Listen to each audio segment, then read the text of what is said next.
Chegamos na NR23. Essa NR23 a gente também explica ela mais um pouquinho, porque é sobre proteção contra incêndio. É ainda um fator de grande risco nas empresas.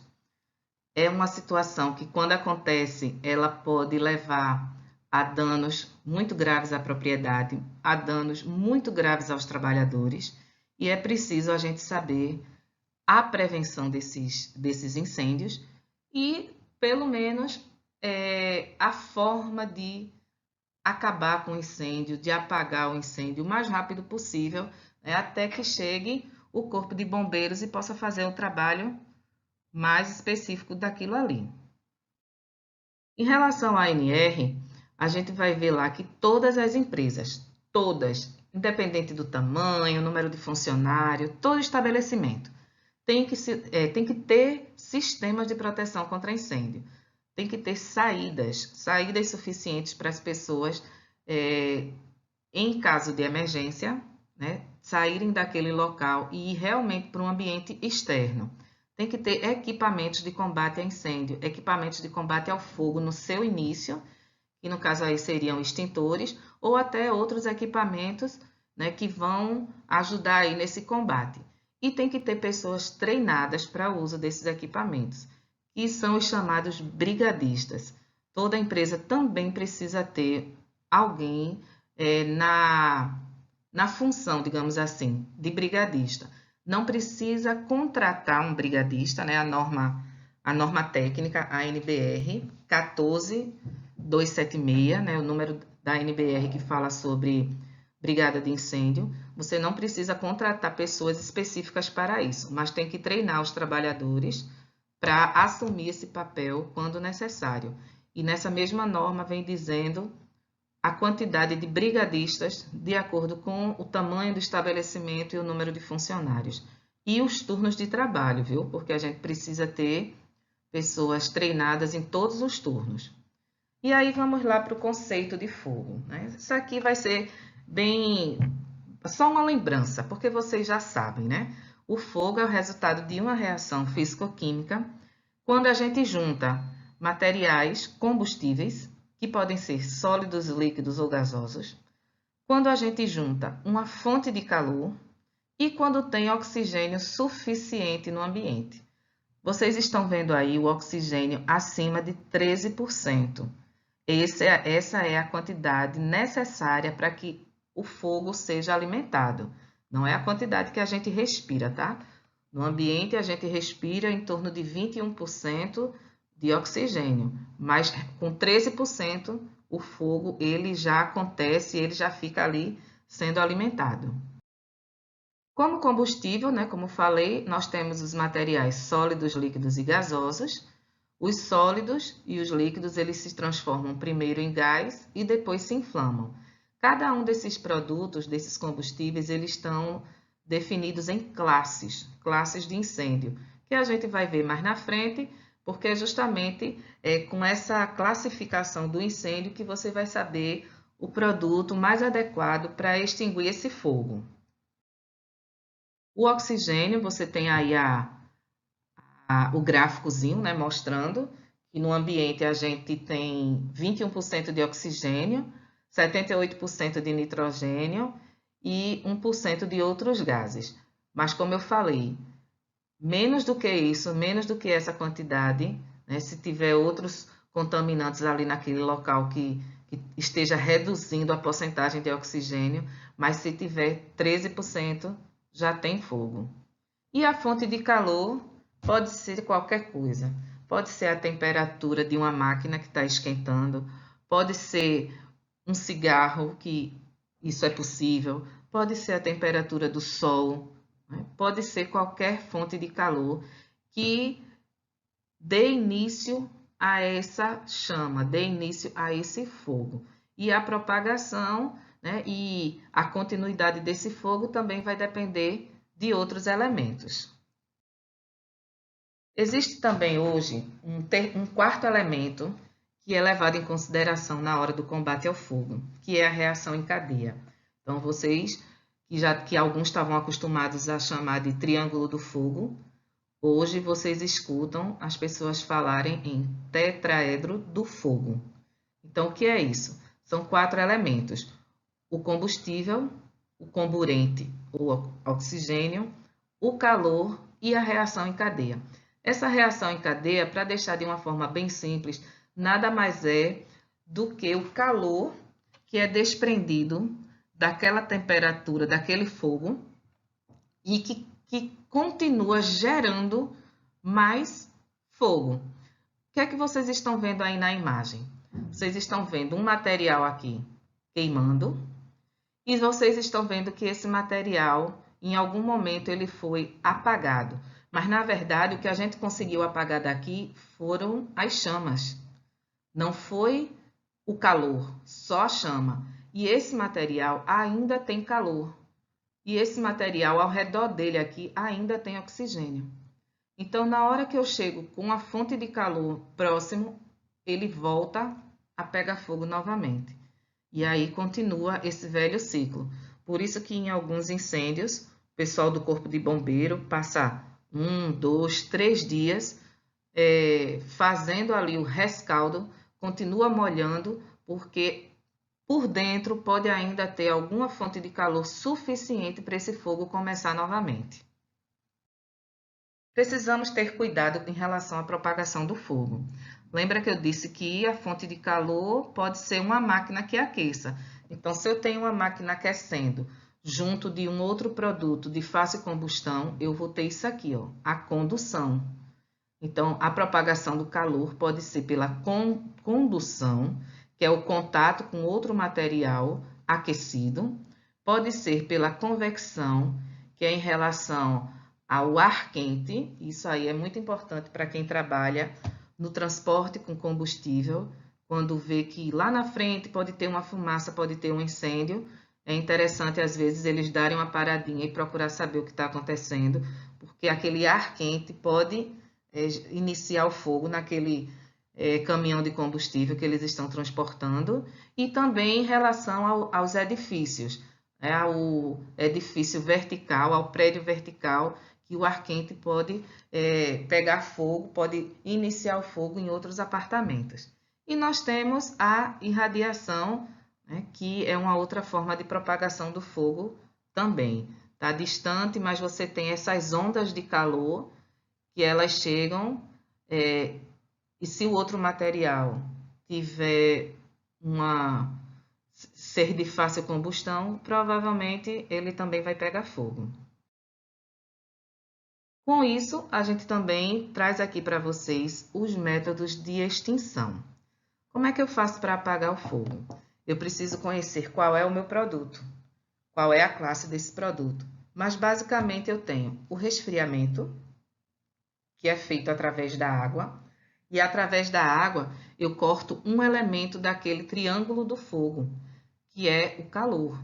Então eu tiro o calor, eu apago o fogo.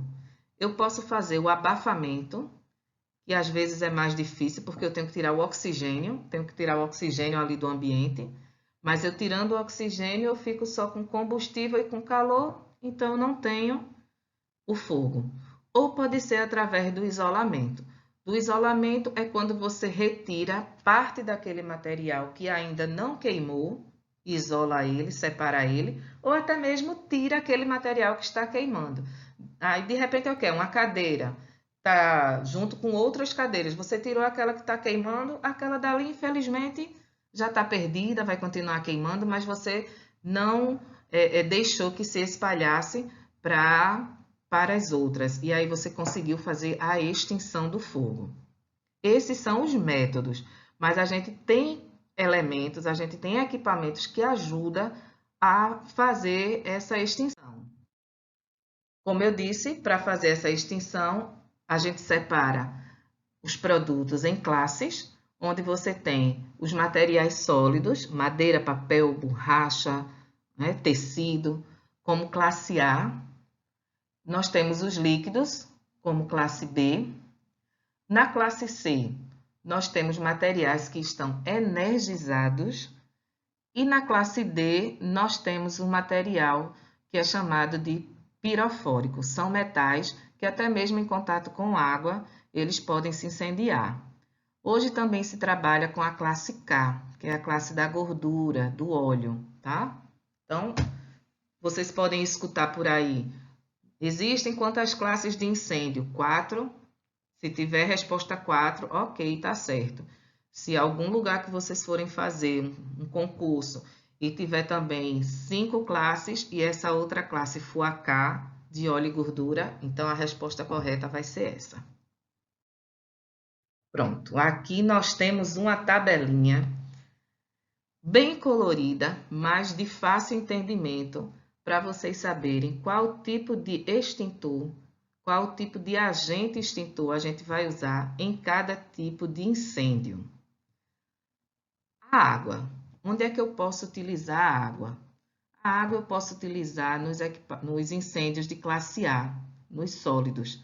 Não devo utilizar nos líquidos, porque espalha a área que está queimando. Não devo utilizar nos equipamentos energizados, porque eu posso levar um choque. Não devo utilizar nos metais pirofóricos, porque eles podem também ser alimentados pela água e continuar o incêndio. E na classe K, que é de gordura, ela também vai espalhar mais e vai aumentar a área que está queimando. Então, extintores, agente água, extintor de água, a gente utiliza em incêndios de classe A, materiais sólidos. Vocês estão vendo aí espuma. A espuma realmente ela existe ainda como extintor. Ela só não tem como extintor portátil, tá? Ela tem como extintor de carreta ou qualquer outro tipo de sistema e é o que o bombeiro também utiliza. Eles servem para a água, eles servem para o sólido, né? Os incêndios em classe A e também serve para a classe B. Poxa, mas se eu disse que o A não serve para o líquido, por que que a espuma serve? Porque, na verdade, a espuma ela não vai sair desse recipiente com pressão, ela vai grudar em cima do líquido. Então, por isso que ele serve para extinguir o incêndio de classe B. Só a água sozinha, ela vai sair com uma pressão desse extintor e esse jato vai espalhar o óleo. Mas a espuma não, a espuma ela fica fixada ali naquele líquido. Claro que a gente também não deve direcionar o jato da espuma para o óleo, a gente direciona para um outro canto para que a espuma vá se espalhando, né? Isso numa aula prática vocês devem ver, numa aula aí de brigadista vocês vão ver isso melhor. Nós temos o agente hipoquímico seco, que ele serve sim para a classe A, mas ele não tem tanta eficiência assim. Mas ele é bastante indicado para a classe B e para a classe C. Para a classe A, ele não tem muita eficiência porque às vezes o fogo está queimando lá por baixo e o pó talvez não chegue lá embaixo.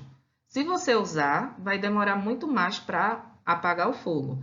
Aí é tanto que você vai ver nos cilindros de extintores que o pó químico é só para a classe B e a classe C, né? Mas não significa que ele também não ajude, caso você não tenha nenhum outro extintor, você também não tem o de água, você usa o de classe B também.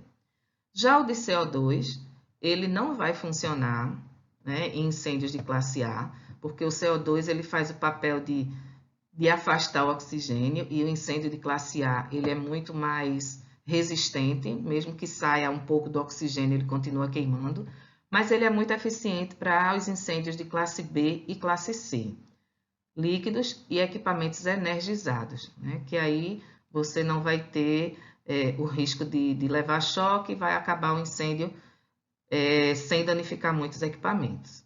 Nessa planilha tem um outro extintor, que é o dialotron, que é o extintor chamado de ABC, né, que também serve para incêndios de classe A, classe B e classe C.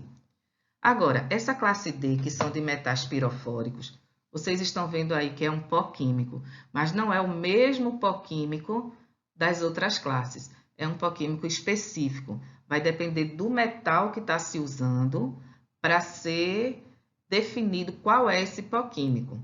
Por exemplo, pode ser até grafite, né? Mas eu não posso dizer sem primeiro conhecer qual é o metal que está classificado aí como classe D. E para a classe K, você também tem um outro produto que é bem mais eficiente, que é o potássio, onde você pode utilizar nos refeitórios, nas cozinhas de algumas indústrias, que pode apagar o fogo com mais facilidade em incêndios de classe K. Além disso, né, além dos extintores, que estão, esses agentes tá aqui dentro desses extintores, nós também podemos ter na empresa hidrantes, mas o hidrante só trabalha com água e deve ser utilizado pelos brigadistas. Nós temos detectores de fumaça, que ficam em alguns ambientes para informar que está tendo algum incêndio e ser alertado numa central o mais rápido possível. Geralmente são em ambientes que não tem muita gente, não é muito frequentado. E nós temos também os sprinklers, que são os chuveiros. Essa ampolinha, essa parte vermelhinha aqui que você está vendo, são ampolas, né? Tem vermelha, tem amarela, que ela quebra à medida que chega a uma determinada temperatura. E aí sai água desse chuveirinho, então também facilita aí no combate ao incêndio.